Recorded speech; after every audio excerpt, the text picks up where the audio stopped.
I wanted to give a few thoughts on the whole Epstein thing. So this has been known about in conspiracy theories for quite a long time, for a couple decades now at least. And back in the day when you told people about this kind of stuff, they would look at you like you're crazy. Now it's like a mainstream thing. But what's the key thing that hasn't changed? Okay, so all this has come out, or a lot of it has come out. They kept on trying to downplay it, and more comes out, and there's still a lot more there's some really bad stuff going on, and still people are in denial about that. But still bad enough stuff where people should be, bringing out the pitchforks, but nobody's doing that. So like I say, what's the difference of now and then? Well, now more people are aware of it, but things like this are still happening, and no one's being arrested for this. Okay, so a lot of people keep saying, well, something's going to happen, things are going to happen, and something might, but it's not justice. There's going to be probably very little justice, if any, because that is the type of country that we're in, that's the kind of society that we're in. Now, back to the part where they're always trying to downplay stuff, is that when this first started coming into the mainstream media, they talked a lot about like 16 and 17-year-olds and stuff like that, and trafficking, and they just really highlighted that, okay? But the reality is that there's much younger women than that. And look, we should also really specify that these women were trafficked. So if you're like a 50-year-old or 40-year-old or whatever guy, with even 60-year-old guy with like a willing 16 and 17-year-old girl you're dating or whatever, that's one thing. That's a completely different issue to discuss, okay? It's a different subject than trafficking people. And also, they're probably trafficking them for political reasons as well. But back to the 16 and 17-year-old thing, is that there's much younger girls, okay? And the media was not focusing on that at all, and that was purposeful. They were purposely trying to deflect, because they don't want to get into that, because media is on the side of these people. They like to make it sound like they're against Trump and all this stuff, but it's all a big stage.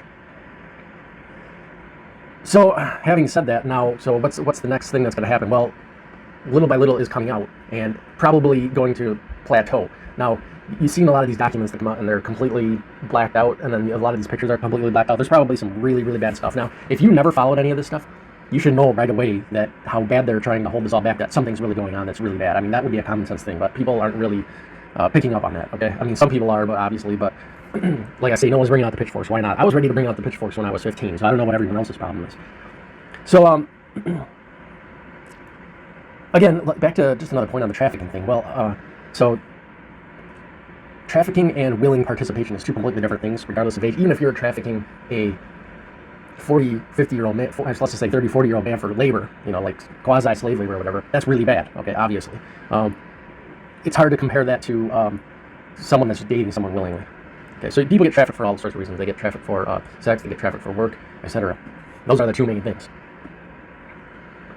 So how deep does this go? Well, let's keep in mind that Trump is heavily involved in this, okay?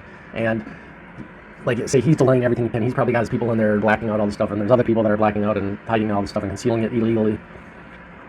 They pretty much, as you've seen in a lot of, if you've looked at any of the stuff, they've really outed a couple people, like Bill Clinton and stuff. He's kind of like the scapegoat of all this stuff. But these circles run really deep, okay? And who knows if they're connected to other rings too. I mean, you remember that whole thing about the Orthodox Jews in New York with the blood-stained bed and the secret passageway and stuff? Who knows if that's connected to this? That could be. It may not be. I mean, these Chomo rings, they're worldwide. I mean, it's insane, really. I mean, the CIA does work to like go in and fight these things in some countries, gather intelligence, but a lot of it is the CIA is also supporting it, in other compartments or departments or whatever of the CIA, however it works, because you have them with their hands everywhere in that stuff. And also, there's this stuff is like, people don't like to talk about this stuff. So in Houston, Texas, I don't know if this Chomo ring still exists, but I think it was mostly targeting boys. I'm not sure, but it was really covered up. And I watched a documentary on it once, and the guys who were trying to expose what was going on, had like all these threats, and their cars were getting vandalized and stuff. This was Houston. I want to say this like documentary. I don't know if it was from the 90s or the early 2000s, something like late 90s, probably early 2000s.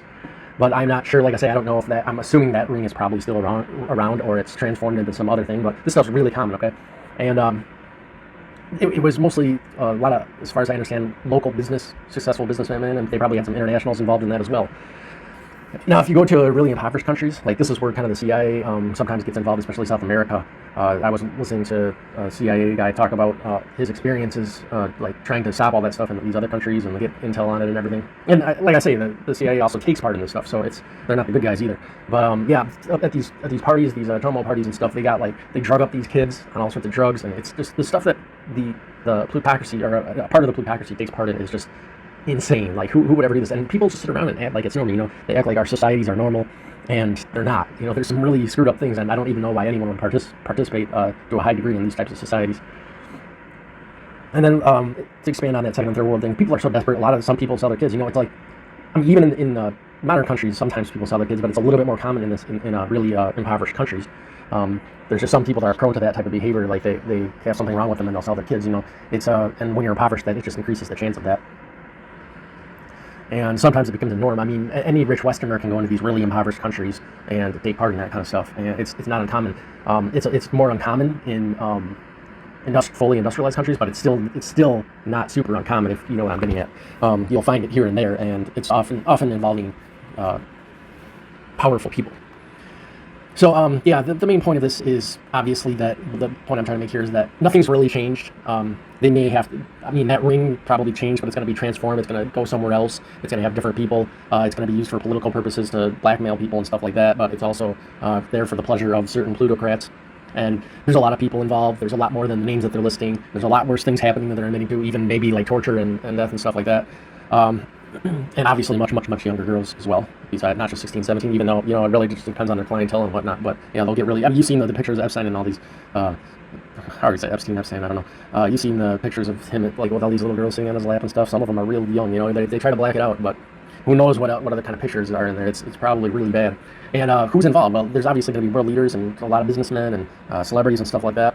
And who knows if it's connected to the Diddy thing as well, you know. It's probably, at some point, it probably is somewhat connected. I mean, who knows, but...